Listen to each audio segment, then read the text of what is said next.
Welcome to the Invested Dads Podcast, simplifying financial topics so that you can take action and make your financial situation better.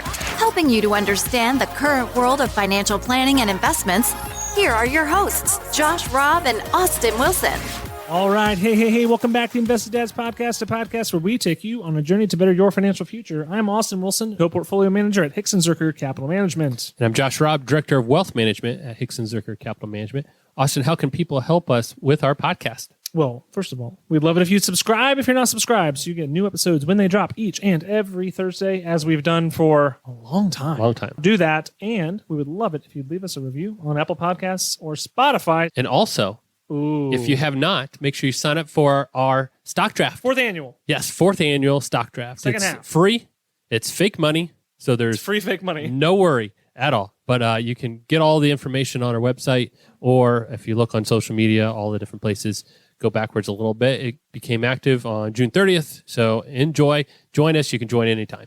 Absolutely. So, Josh, Yes. Today, we're going to be warming up to the idea of FIRE, and I have a burning question. What is FIRE? Yes. What the heck is FIRE? FIRE is an acronym that stands for an acronym. F-I-R-E. Wait, does the finance industry have acronyms ever? Oh, everything they can shorten to something else, they're going to do it. FIRE, F-I-R-E, stands for Financial Independence, Retire Early, right? And that's a movement. It's lit. It is on fire.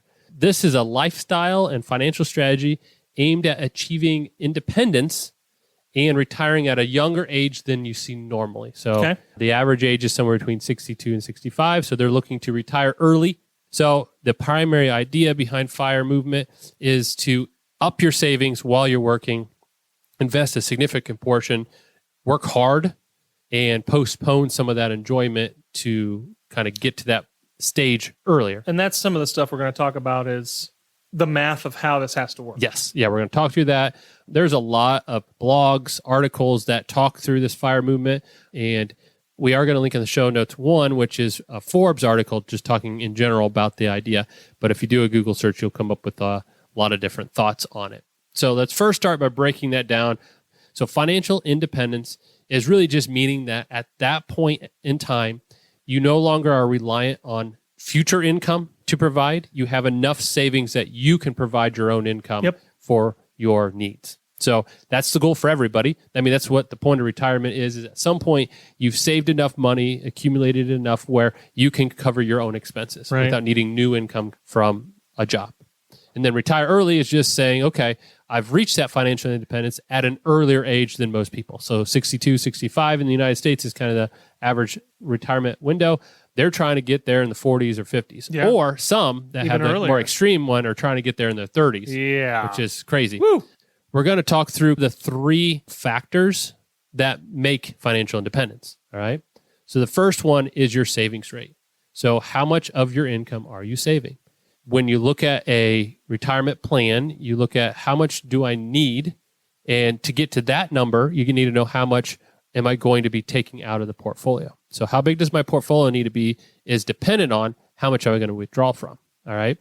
And there's a 4% rule. We've talked about this in some of our retirement planning episodes. Historically speaking, if you had a 30-year retirement, you could take 4% out of your portfolio that first year and then adjust that for inflation going forward and have enough historically through most retirement periods to last 30 years. Known as a sustainable withdrawal rate. Yes. So 4% is that. Well, that's for a 30-year retirement because that's what they used as their planning. For FIRE, they are planning on retiring early. They're lengthening that window.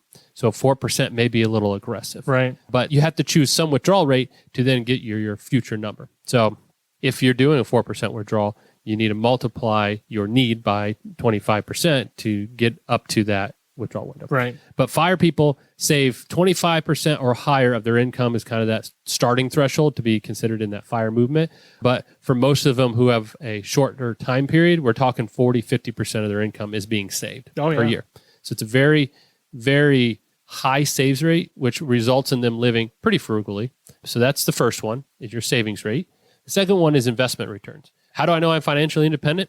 If I have enough money to last my lifetime. Right. And again, the unknown there is how much do I need to spend?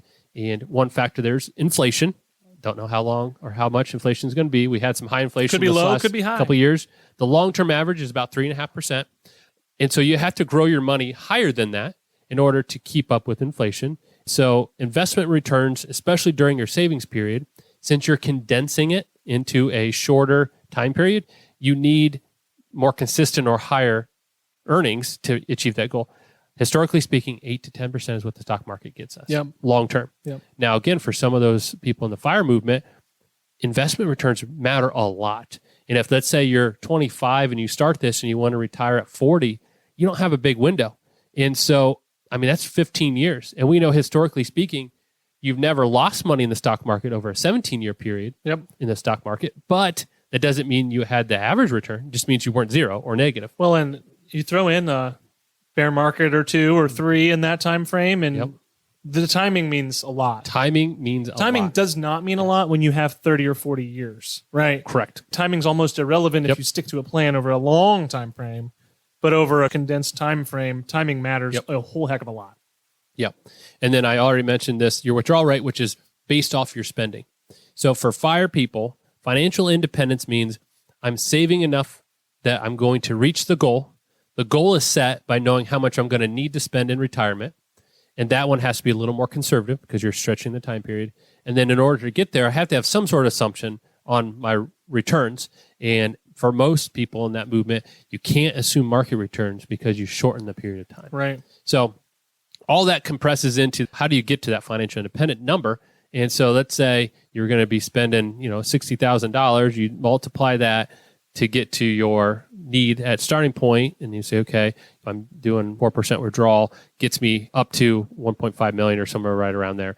You then say, how much do I need to save per year in order to get there in that time frame? Yep. And you can assume some sort of growth rate, but I wouldn't use 8 to 10. Right. This is too short. And then 2, how much am I saving? So growth and savings are a factor in there. So Josh, the question is, this sounds daunting, perhaps a little intimidating when you look at it. Why would people want to think about FIRE? Yeah, so everybody's doing that. And all those calculations I just threw out there, there's calculators online. If you just look up FIRE calculator, it does it all for you. So you don't have to remember all that. Burn rate. Yeah, they have all that. Oxygen level. Yes. Yeah, O2 levels. Water. But there's calculators that will tell you your number and your savings rate. Yep. But why do people do that? So they say, you know what? It's delayed gratification. That's really what this is. It's saying, you know what? I'm willing to sacrifice some stuff now so that I have more freedom earlier. And so people look at this and say, maybe they're young 20s and they say, I don't have kids yet. I have pretty low expenses. If I'm really careful about my spending, I can put a lot of money away, which maybe gives me a head start or just gets me closer to that retirement number sooner. Mm-hmm. So that's the appeal to a lot of these people. Some of them, they live frugally and they're already kind of saving a good chunk of their money and just wanting to know, when do I don't have to do this anymore? The most successful people at this that I've seen have been the ones that have an extraordinarily high level of income already. Yes. So 25%, 50% of their income, whatever that number is, you pick it, it doesn't make them live an unrealistic lifestyle. And we're going to get to some of this discussion later, but your income level surely has an impact. It does, but surprisingly, you don't need a super high income to do this because your savings rate matters. So for instance, if you made $200,000, you're right in that, if you're going to do save half your income, let's just take taxes out. Let's say it's all net. You can still live on 100,000 and save 50%. That's a pretty nice lifestyle. But the same is true if you're doing 50, is if your lifestyle can sustain living on $25,000, so you're debt free and your costs are pretty low. You don't spend a lot on groceries. You could do the same thing because again, it's just living below your lifestyle. But you're right. It's easier with higher income. Right. For sure. You won't make as big of sacrifices. No, but there's a lot of people in the FIRE movement with what I would call blue collar, moderate incomes that have successfully done this because they are very aware of their spending. Because that's really the key that you control a lot of. And, a lot of them will do side hustles, get extra income just during that phase where they're like supercharging their savings. So Josh, I've skimmed ahead in your notes here and I've noticed that there is a Forbes article that talks about 3 different approaches to FIRE. Talk about like the different levels that you could look at when you go into this. It's kind of a broad topic, means a lot of different things to different people. Yeah. And so these are, in the Forbes article, they kind of broken into 3 categories. These are the terms they use. I think across my research, you see these pop up a lot. So there's one that they call FAT FIRE. That's me. Yeah.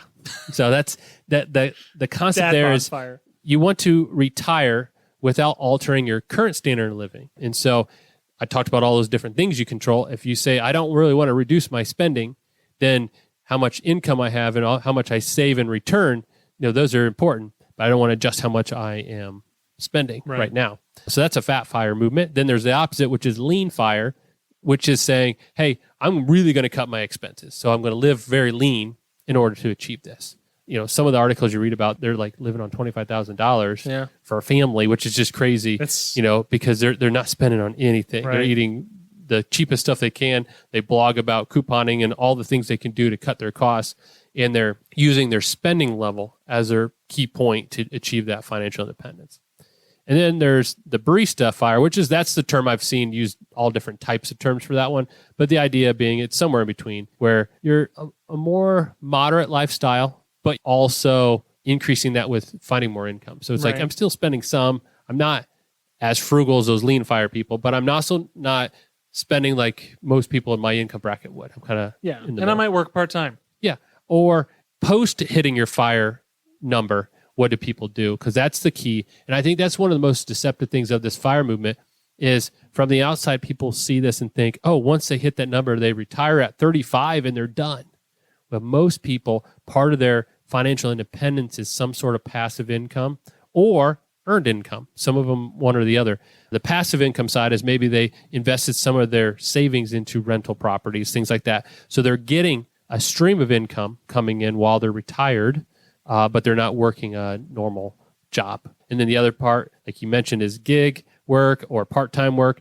A lot of these blog people, that's how they're earning money. They're blogging about their FIRE lifestyle. And they either have subscription they're costs making money or advertising. And so they have income in retirement, but it's at their leisure. So again, financial independence or retirement for most people in this group means I'm only working at my pace, doing what I want to do at my flexibility. Right. There's still work involved. There's still income involved, but they're no longer tied to the job because they need the income. They're doing income to supplement at their pace. Yeah. So yes. So I think the best way to describe that FIRE movement, like you were mentioning, is financial independence means I don't have to work the way I was before, and I have enough saved that provides the majority of my needs. Right. Some just may need some extra income or choose to have extra income to enhance what they want to do in retirement. So it sounds like it kind of depends on what your goals are for retirement, as in time frame and all of that, and what you want retirement to look like, which of those approaches is going to work best for you. Gotcha. Yeah. All right, Josh, I have some FIRE-related dad jokes. I'm excited. So close your ears if you're sensitive to fire, or if you're a pyromaniac, close your ears. All right, Josh. What did the flame say to his buddies after he fell in love? Oh, I don't know. I found the perfect match. Oh. What happens when wildfire tells you a joke? I don't know. What? You get burned. You get burned. So those are some good ones there. I like it. All right. If you're thinking about fire, there's certainly a lot of thought process that goes into this. So let's talk about some of the principles, some of the steps that go into really considering this movement. So we'll talk about, if you're interested in this, some of the things you need to do to start planning. And I'm going to follow this up with some things to think about, because a lot of times you're going to read these blogs of the people doing it and they make it sound amazing. But I want to point out a couple things to think about. Agreed. All right. So the first one is, first thing you got to do, and this is true with any financial planning, is define your goals. Start by clarifying exactly what it is that you're trying to achieve. And I've said this before, we've talked about it, is if you don't know where you're going or what you're trying to do, it's hard to stick with a plan. Yep. You got to know the end point. So determine, what age would you like to be financially independent? How much money do you need when you do retire? And then also, how much can I save? And then see if those match. Because if you're saying, I want to retire in 5 years, I don't have anything saved, I might be able to save 5%. Probably not going to get there, but you can tweak some of those things and maybe make it work. Lifestyle expenses. So for most people, I ask, what do you need in retirement to live on? They'll say, I don't know. And I'll say, okay, a good starting point is, what are you spending now? Because most people, when they transition from work to retirement, this is not FIRE, but just in general, is your expenses are pretty close to what you're doing at this point. Right. Not a lot of people go backwards in retirement. Now, you could get some cost savings because you're not working, so maybe you're less clothes purchases that you have to wear. Yep. Maybe your gas. Food budget and gas is changing because you're not going to work all the time. If you're eating out at work, those things. But in general, you're going to spend 80, 90% of what you're spending pre-retirement. Now, these FIRE people, though, they may be artificially reducing their spending to get to that point. So again, you can't just look at your current spending. You got to say, what will it look like in retirement, and try to extrapolate that. So track your current expenses and then identify where can I cut back now if I need more savings, and where will things change when I do retire. If I have extra time, am I going to find some hobbies that cost money? Am I going to do more travel? What is my time going to be spent on? And then the next step is, once you get that goal and know your spending, how much do I save? Again, the FIRE movement is saving. Like I said, the minimum for the FIRE really is about 25%. Most people are 30, 40, 50%. It's a pretty aggressive savings pattern. How do you save more? 2 ways. You increase your income or you reduce your expenses. So you got to walk through those and say, okay, which of those two is high priority for me? You may not be able to increase your income as much because of where you currently work may have some restrictions, or you just don't have time to do extra. Oh, so then it comes to cutting expenses. Or you may say, you know what, I've got a pretty lean budget. I got to find some extra work. And then you go that route. So that's the next step. So we got goals, we got our spending, we got our savings planned. So then it looks at, okay, that budget piece. One of the top things most of these FIRE people do is they get rid of debt. They do not want debt once they hit that financial independence. Any kind of obligation. Yeah, mortgages included, everything. Yeah, so paying off a mortgage before, like 35, 40 years old, just getting rid of everything. That also frees up your income for more savings. Yeah. The investing part is next. Since you're shortening up your time frame, you have to be aware of what could happen. Last year's a great example. Last year, the stock market was down. If you're in that FIRE movement, if you're in the saving phase, that's okay. You're still plopping money in. Right. A lot of money there that's going to recover. Last year was a detrimental year to start the FIRE movement in terms of getting retired. Yes. If that was your financial independent number, you may have had to push it back a year. Yeah. So invest wisely based on a good market assumption that you think you can achieve. The second piece of that is invest wisely in where you put your money. Yeah. And this is going to be something in one of my things to consider. But since you're planning on retiring early, retirement accounts, traditional retirement accounts, 401ks, 403bs, IRAs, they have a restriction up until 59 and a half that there's a penalty if you take your money out. And so you got to be careful where you put your money, not just how much you're saving or how you're investing it. And you're taking my thunder already, because that was one of my challenges later on. And that's going to be one of the things we talk about. Now, they do encourage you, and I agree, to try to maximize those retirement accounts, because from a tax savings, it's down the road. The best, even if you retire early and you need some money outside of there, you're going to utilize those later, and you can get tax-free or tax-deferred growth, depending on the type of account, for those later years. So while it is important to have money that you can access before that, you still need some of that money, because that's the best way to save long-term because of the tax advantages. Absolutely. And then, like any plan, you need to reassess it based on what's going on around you. Maybe new goals popped up. Maybe you started this plan and then you started having kids and it readjusted your priorities. Who knows? But readjust it, make those adjustments along the way. Again, a financial advisor is very helpful in helping you plan for these type of things. So people in the FIRE movement, they have a goal. It's really not stopping work. It's working at their pace, doing what they want to do. A lot of times you'll see somebody that was maybe in a corporate job and they just maybe got burned out. So they worked hard, and then now they're doing something that's more enjoyable for them. Right. That's a lot of times. When I think of the FIRE movement, I don't think of people hitting a number and then just stopping. It's usually they do something different, something that's more enjoyable to them at a younger age. Mm-hmm. And so that's kind of how I always view this. Before we get to your thoughts and we kind of go through what we've seen and how we feel about the FIRE movement, here's some things I put down as considerations. You may have a couple extra add to this, but my thoughts were, first of all, understand the trade-off. You are delaying gratification. In other words, you're taking away some things you could be doing now for a future event. Great. The problem is there's no guarantee for the future. That's one of my thoughts as well. And so I think it's great, and I've seen people do this. It's awesome. Pretty successful, gives them freedom, a lot younger age. Pretty cool. I've also seen people save, and then the thing they thought they were going to be able to achieve, something comes up, life happens. Maybe they're taking care of a family member, so they can't do the travel or the things they wanted to do.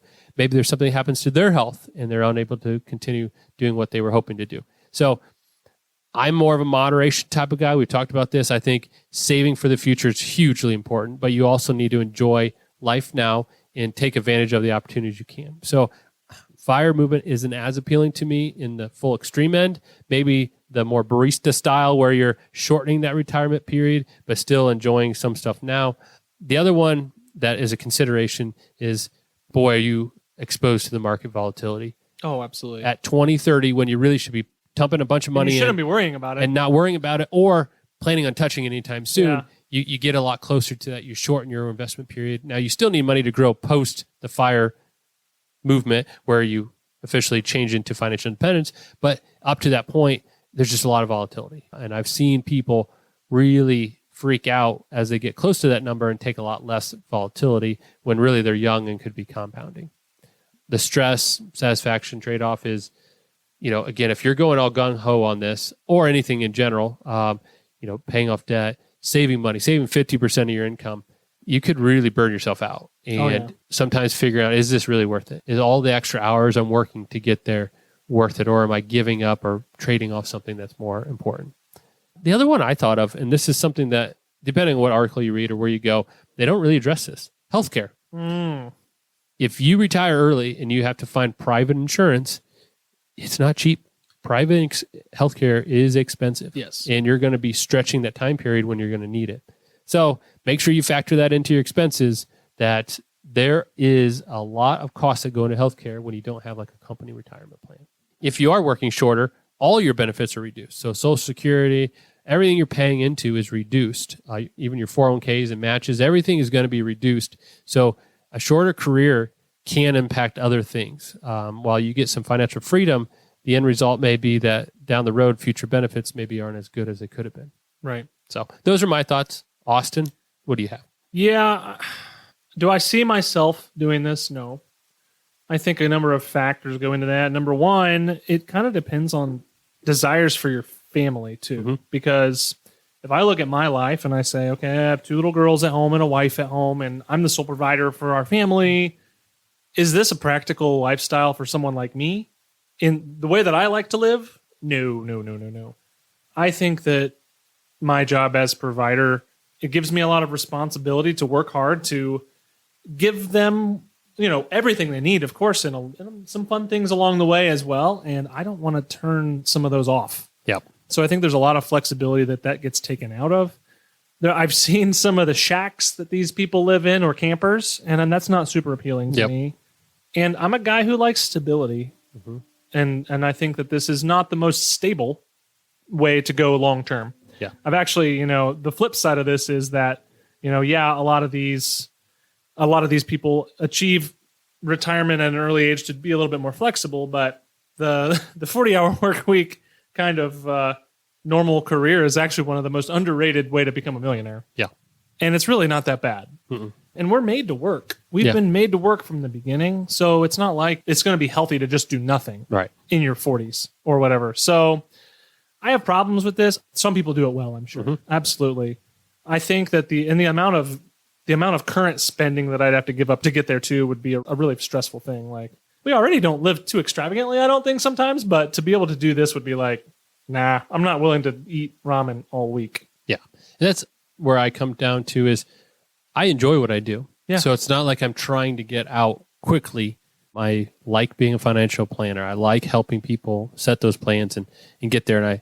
And I hope to be able to do this for a long time. So I'm not even in the mindset where I'm trying to hurry and get there. Yeah. I've known people that have, and they just didn't enjoy what they're doing or things like that. And they just needed to get out. This was a way to do it. But yeah, I'm with you in that, the ability to enjoy some things now as well as save for the future makes more sense to me.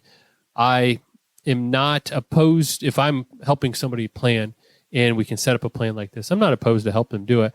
I just will be always very clear. Here's the things you're going to trade for. Here's the things you're going to have to be aware of. And there may be a point later on that you may have to go back to work. And if you have like a 10-year gap in your work history, it may be a little harder to get back to where you were. Yeah. And so just make him aware of all those situations. But for me, it's not appealing. I don't want to burn myself out now because I do something I love. Now, I will say I did know a couple people, one of which retired earlier and ended up doing a lot of charity stuff. And so it was fulfilling for this person to be able to swing from working to doing things that helped other people. And he was financially able to do that. great. Yeah. And there was purpose and passion and fulfillment there. Kind of unique situation, and they were fine with that, and their income was good, their assets were good, but it's not for everyone. And again, keeping and maintaining that passion is important. Finding something that gives you purpose. I mean, I think you hit the nail on the head. That's like, you don't feel the pressure when you come to work each day. Yep. You like what you do. You like where you work. You like the people you work with, all of those things. I think if everyone found that, then the pressure to be burning the candle at both ends to get to the finish line early wouldn't necessarily be there. No. And you could enjoy life along the way. Because if you work at a place that values you and values your family and values all this stuff, you're not going to have that burnout anyway. No. So this isn't going to be as tempting. While, again, it could be for some, it's not going to be if you're in that situation. Correct. So we would probably encourage people to look for that as a plan A. Yeah. That's going to be a lot less stress on you and your family. And as family guys ourselves, again, this is something that would be a big challenge. Yep. And again, if you're interested in learning more, check it out. You can Google it, find it online. There's a lot of information out there floating around. All right. So, thanks for being here this week. And tune in next week. We'll have another episode for you. If you know someone who was asking about what FIRE was, and we're not talking about starting one in a cave, send them the link to this episode. We'd love it if you'd subscribe and give us a nice review on Apple Podcasts or Spotify. And until next week, have a great week. All right. Talk to you later. Bye. Thank you for listening to the Invested Dads podcast. This episode has ended, but your journey towards a better financial future doesn't have to. Head over to theinvesteddads.com to access all the links and resources mentioned in today's show. If you enjoyed this episode and we had a positive impact on your life, leave us a review, click subscribe, and don't miss the next episode.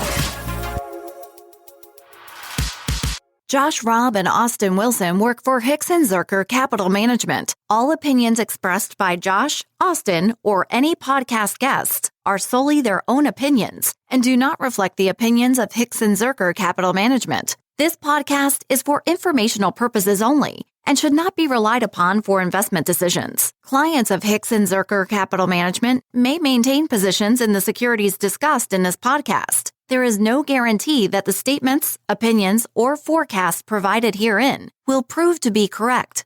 Past performance may not be indicative of future results. Indices are not available for direct investment.